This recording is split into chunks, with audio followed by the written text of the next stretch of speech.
I ate sweets. I ate whatever a vegetarian could eat, Sure. and that's not always healthy.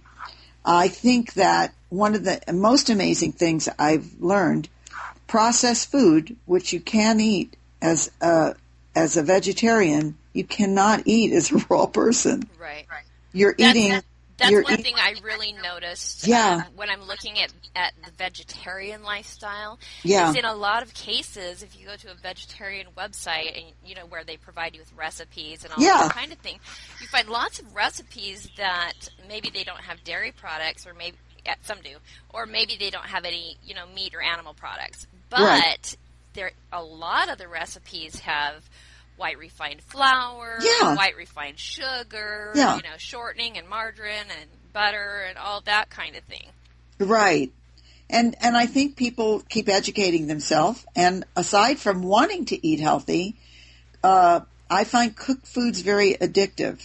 And I find them, I think if you lightly steam, you're probably not really cooking your foods. Mm-hmm. If you blanch something I don't do that, but if you use one of those basket steamers, those Japanese steamers or something, and you steamed your food a little bit, I'm sure you lose a little of the enzymes. That's why I like eating this food, but I'm sure you lose some, but it's probably not terrible.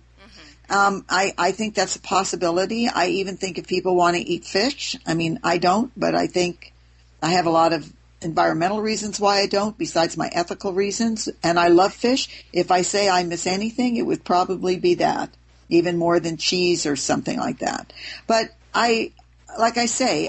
for me right now, in order to live a healthy elder life, I really think diet, I have found, and I'm experimenting with myself, mind you. I say it all the time. I'm an experiment. I'm not that old. If I'm in my 90s and I feel half as good as this, I think I'd be doing good. But I'm only 71. That doesn't seem old, and I'm sure it's because my mental attitude about my age until I pass a mirror is I'm in my 20s. Then I scare the hell out of myself. I love your attitude because I share that same attitude with you. I love that when I told you that, I plan on living to 129, you told me, well, let's get together and have a birthday party. That's so great. Yeah, because I don't get it. But anyway, I just really know. And now that I'm writing my book and everything, I've studied a lot more. But even what I read makes sense to me. My real test is what is happening to my body, my own experiment, and on a daily basis. Right. You just are aware. You just pay more attention to how your body reacts. I pay a lot of attention to all of it.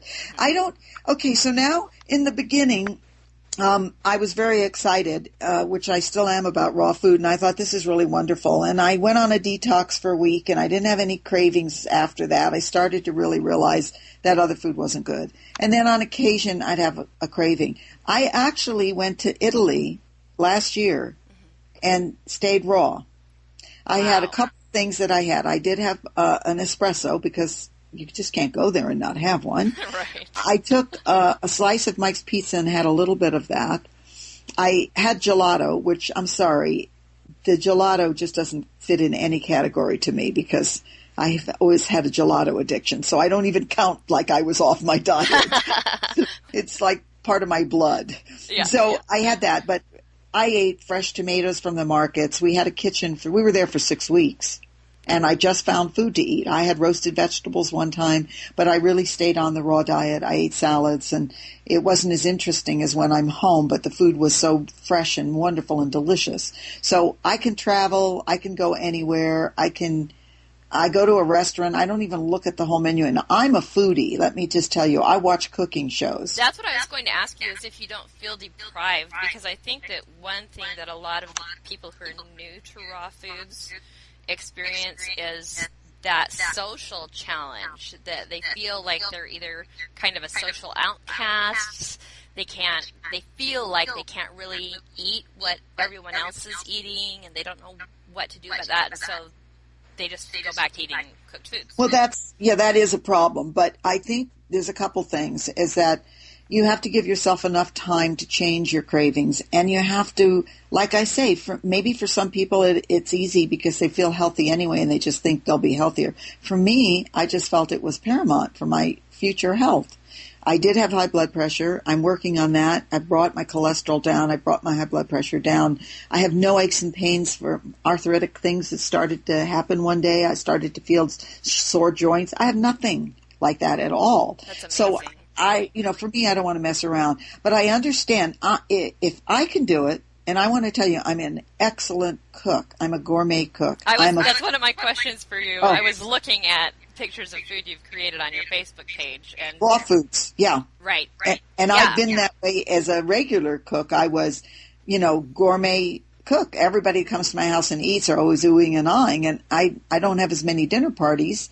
I have had them and fed people raw food, and they love it. I go way out. It would take me for a dinner party, regular food. I'd go out and shop at 3 different markets. I'd spend 3 or 4 days getting things ready. I mean, I'm a foodie from way back. I love you make food. Beautiful food.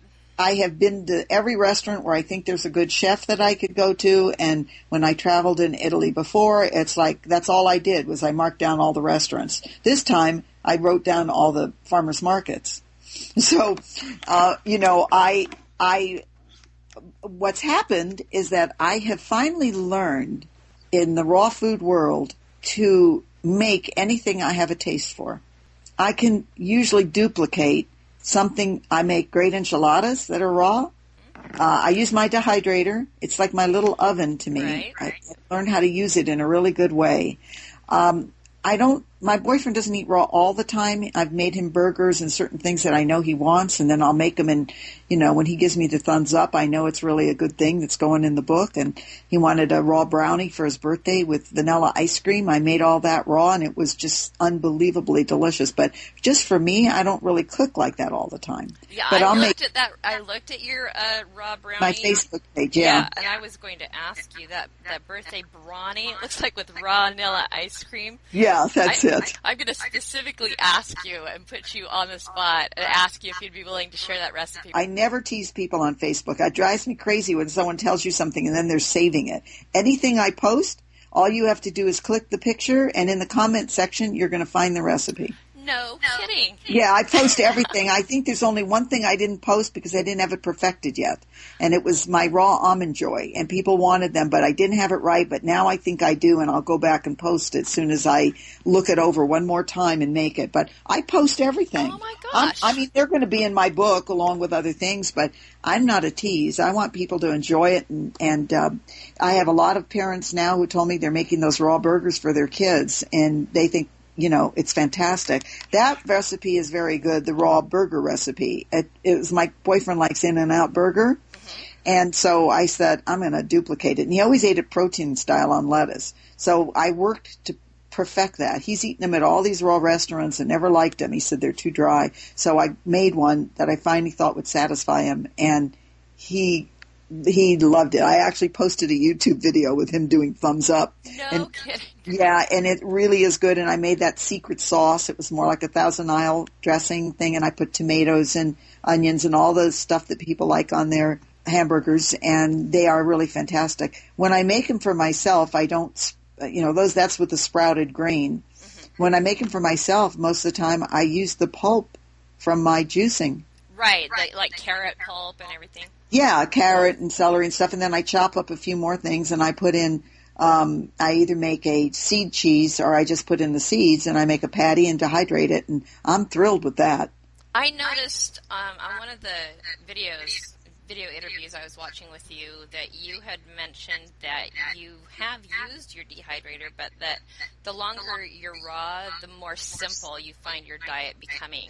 Yes, it's true. I dehydrate when I feel like I need something. And I think when we're talking about people staying raw, mm-hmm. you have to give yourself a flaxseed cracker or a corn chip. I make great corn chips. A flaxseed cracker, which I eat with guacamole. You need to make yourself a raw hummus on flat. I make bread that's to die for. It's so good. It's flat like pumpernickel bread would be, a dark bread.